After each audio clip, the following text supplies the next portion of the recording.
Alright, so here we are back with Shelly, the 68 Chevelle owned by Steve.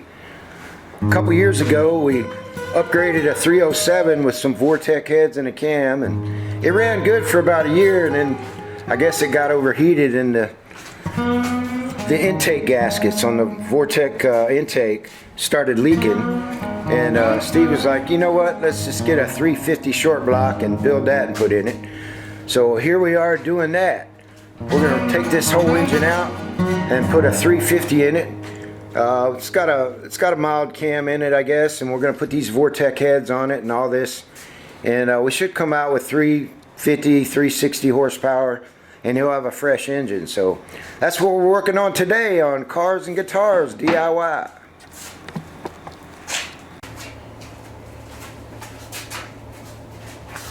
Yeah, so we can just loosen the back one. You can take the front one out. Okay. The back one will hold the hood, yeah. Just loosen it. The front one can come all the way out, and then we can take the hood and take the back ones out. Okay, that's loosened.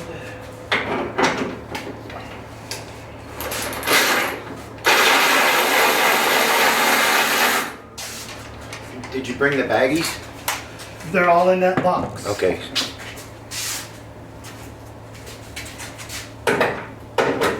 You didn't have no little ones? I have two sizes. I have big ones and little ones.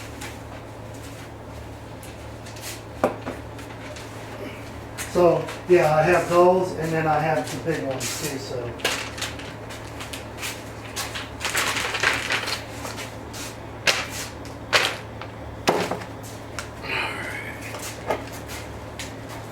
So now we gotta hold this. How are we gonna do it? Let me take mine off first, since it's got all these washers on it, and then I'll hold it, and then you can do yours. Okay.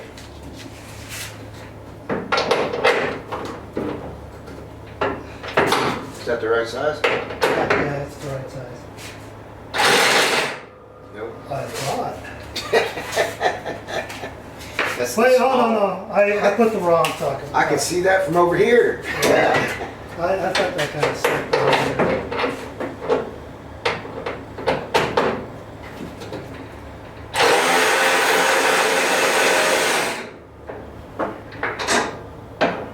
Okay, I don't want to lose all those washers on it. And we know where they go. So let me hold that for you, and you can do that.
What are these things? Childproof?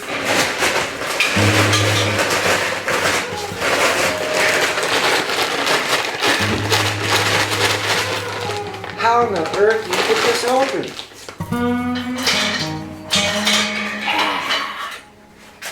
Take that, kitty litter. Kitty litter. Kitty litter. Kitty litter. Dusty kitty stinky litter. Oh. Feel like Johnny Appleseed. Only with cat litter.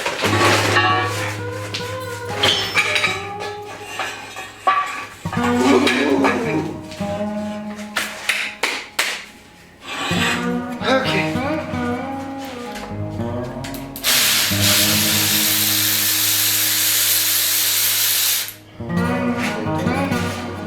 Okay, let me see. Intake bolts.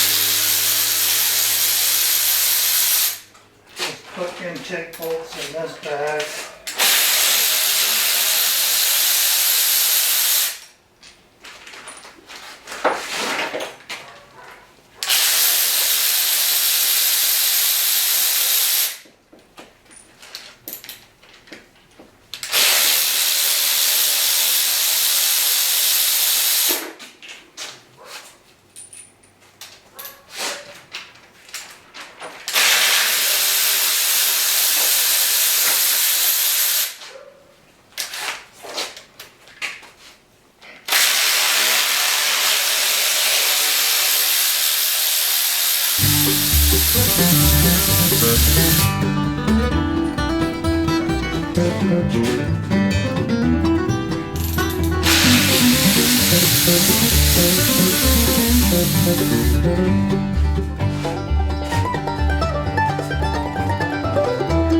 She popped. She popped. There it is. Oh, look here. There's your gasket. Well, there too. And see, it's cracked in the middle. Oh, yeah. Look, they're all cracked. Yep. That, no wonder. They can't see what we're talking about. They're right in front of You know what? I want to take a picture of that. Yeah. So, where? Sure. That way? Yeah, these gaskets are jacked. Let me get you guys over here and show you what's happening. So, Yeah, there's a lot of gasket material. see that right there? No wonder you had a vacuum leak. These things are no good. Apparently the first gen ones did this. If you didn't get the ones that had the metal that went around these, they leaked. And that's what we did. We put the ones that came with the kit instead of getting the upgraded ones. So don't do that, folks. I'll show you when we put it back together. The other ones have metal gasket. They have metal material around these, and it keeps that from happening.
all the ones in the middle. Yeah. What's wrong with you, Steve? Alright, so we got the heads on the new engine block. Brand new 350 rebuild with the Isky cam in it. Should give them a lot more horsepower than the 307 we took out of this thing. Vortec heads. We got locking rocker arms. What I'm going to do, and I showed you the last time we built the 307, how to adjust the valves the quickest, best, easiest way. The first thing you want to do is you don't want to soak your oil, your lifters in oil. Okay, you don't want any oil in there prohibiting them from being able to feel the spring. Okay, so right now we can still feel the spring action. So I did put a little lube around them when I put them down in there, obviously, so they would go down in easy. But they were not soaked in oil. That's number one. Do not soak your lifters in oil. Okay, so put everything back, and what we're going to do is we're basically going to take the slack out of every single one of these in this position that it's at. Okay, and then once I do that, then I'm going to take my wrench on the front and I'm going to turn it 1/4 turn, and I'm going to do all of that again. So we're going to keep doing that until we have 2 full revolutions. Then we're going to lock them down. Well, we're going to actually give it 3/4 of a turn and lock them down into place, and they will be perfect. You won't have to mess with them from there. So that's what we're doing right now. These are really easy to adjust, so I don't even need a wrench. So I'm just feeling for play until it barely starts dragging, and back it off just a little bit, and then go to the next one. Same thing. Back it off just a little bit. Go down till I feel the tension. Back it off just a little bit. We want them to be able to freely spin. So once you get them all loose, so you can move them with your hand, all of these are moving. Let's check these. That one's not. And I know what you're thinking. As you rotate the engine, they start pushing them down. You want to start with them all loose. Second time around, I'll show you what we do for the ones that are down. You just skip them. And you keep going. You're looking for the ones that are loose. But when you initially start, all of them have to be loose. Just barely any tension on them. I think a guy needs some gloves. Forgot to put my gloves on. Got to keep my delicate hands protected. Alright, now that they're all loose, I'm going to turn the engine 1/4 turn.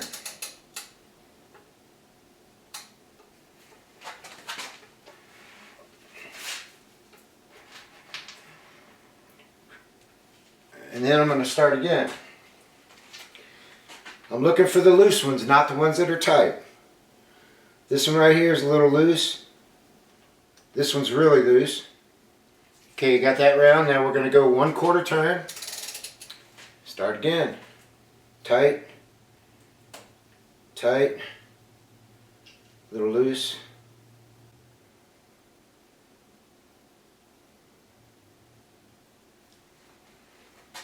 Alright, now we just need to lock them in. So now we want to go 3/4 of a turn and lock them in with the locks. So sometimes to get this to lock in, you got to lock them in and then turn them 3/4. So that's what I'm going to do. I'm going to hold them where they're at. Alright, we should be good.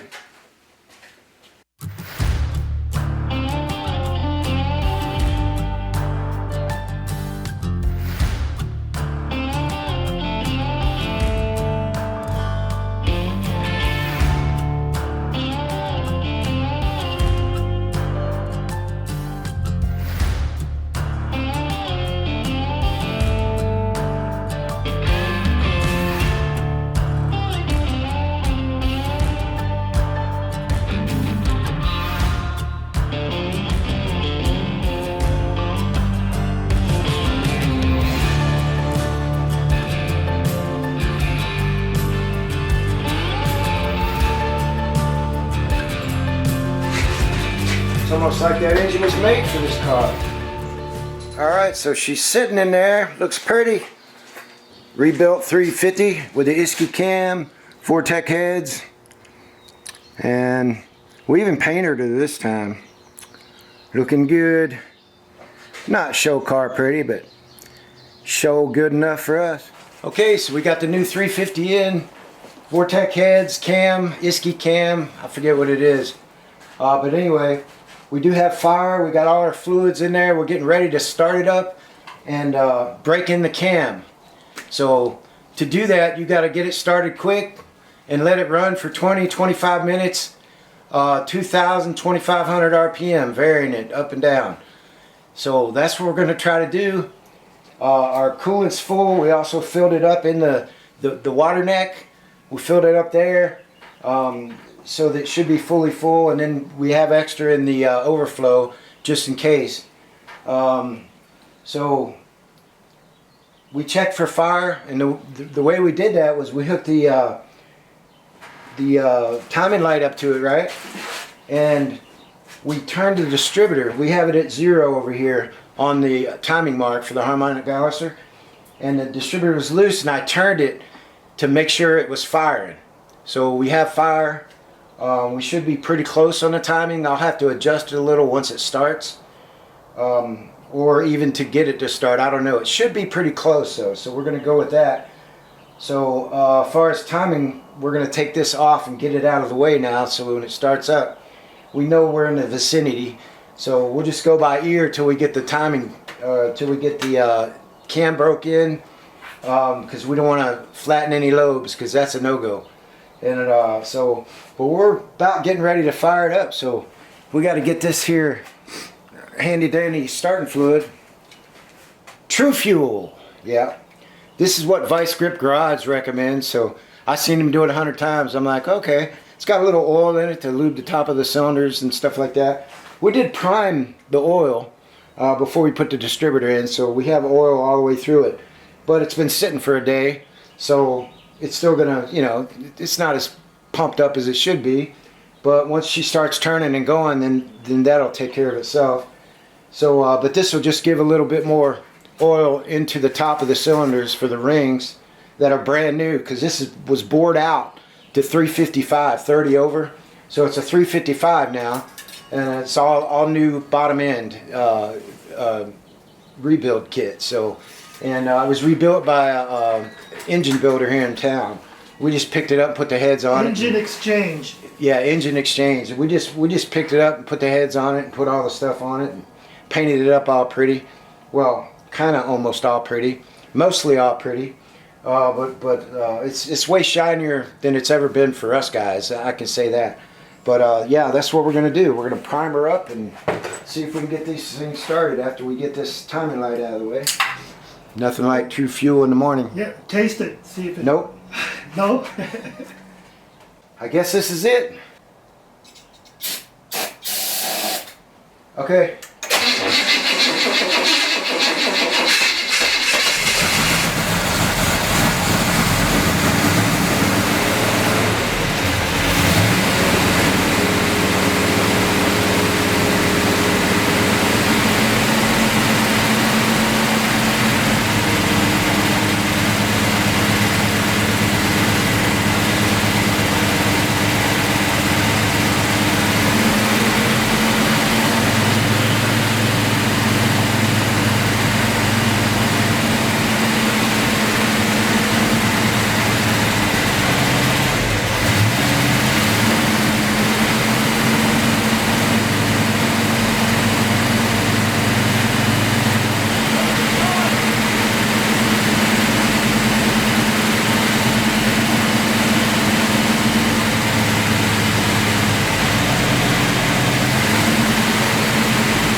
soon as I Whoa.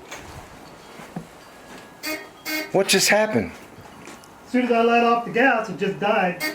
It just threw oil at, oh. That was power steering fluid. It just flung it out of the top of that. Oh. Alright, so here we are back with the Chevelle. We had a couple things we had to solve from the first startup. This power steering hose right here was leaking all over the place. We already knew there was a problem because it was leaking some before we tore her down. So we ended up finding another hose. And believe it or not, we had to get, this is a 68 Chevelle, we had to get a hose for a 69 because the end that goes into the pump was always the wrong one if we got the 68. So, but the 69 hooks up to that pump. So somebody must have changed that pump at some point and just put on something that they had, I guess, because the other fitting that goes into the gearbox, steering box, actually is the same size on both the 68 and 69, but where it goes into the power steering pump is different. So we solved that problem, and then we did have a bracket that was right here up front, and this belt was too close to it. So we got the old Spectre from Amazon, and we modified it, cut it, drilled it, and she seems to be pretty straight now. It's even got the cool little cover here to make it look professional. So we're going to hook the battery back up. We're going to start this thing and see if we have solved all the leaks. We also put a new valve cover gasket on here because it was puking out the back pretty good, dripping down on the header and smoking everything out. So we think we got that. So we're about ready to start this thing up again, and if it starts up right and runs right after we run some carb cleaner through it. That carb set for a little bit, and I don't know, what's it been, a month, Steve? Yeah, about a month. It's been over a month and a half. About a month and a half, and it varnished up, because when we went and changed the metering rods, when we pulled that out, it smelled just like varnish. And so when we started it up and got the break-in done, when he let off the gas after the 25 minutes that we ran it, it just died, and we started it back up, and it was having problems idling. But the more we ran it, the more it started doing right. So I'm guessing the varnish is in the bottom of it too. So we're going to try to blow that out with some carb cleaner. And if all that works well, we're going to reset the timing to 8 degrees on this one and see what happens. Then we'll put everything together, put the hood on, and we're going for a ride. All right, so we got her all back together. See how she does.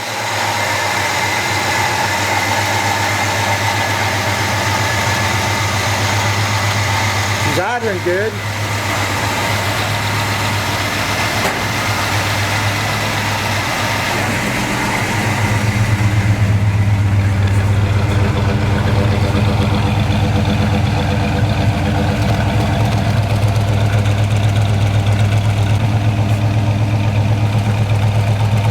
Give it a little gas in here.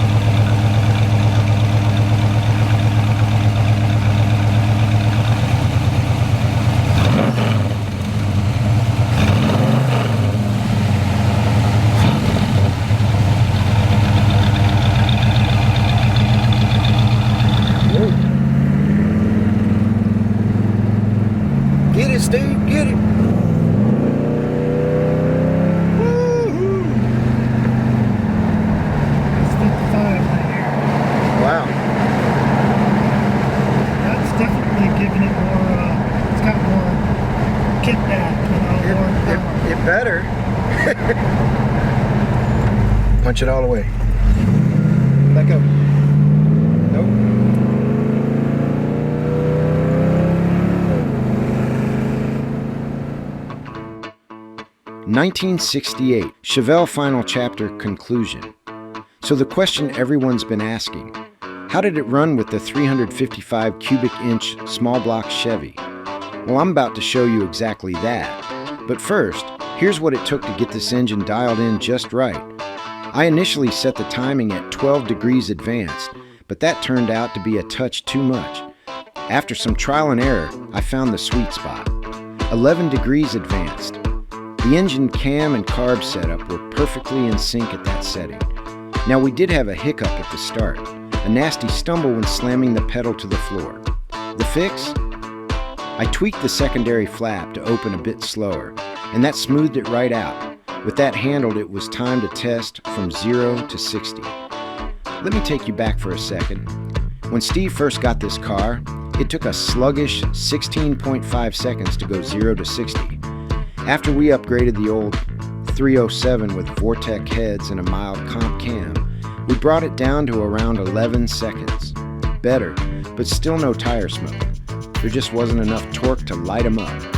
Then came the real upgrade. We swapped in a fresh 350 short block, bored .030 over. And let me tell you, this thing woke up. We consistently hit 0 to 60 in 8 seconds flat. And yes, it finally spins the tires. So here are my final thoughts before I roll the footage of this beast doing what a muscle car was born to do. A built 307, no matter how much love you give it, won't outrun a 350. It's simple. Displacement wins. More cubes mean more power and torque. That said, if a 307 is what you've got, build it anyway. It's all about the journey. But me, I'd pick a 350 over a 307 every time. Now get ready for the grand finale. Watch as this former grocery getter granny car transforms into a tire-roasting, head-turning muscle machine you can truly be proud of. Thanks for watching, and don't forget to subscribe to Cars and Guitars, DIY.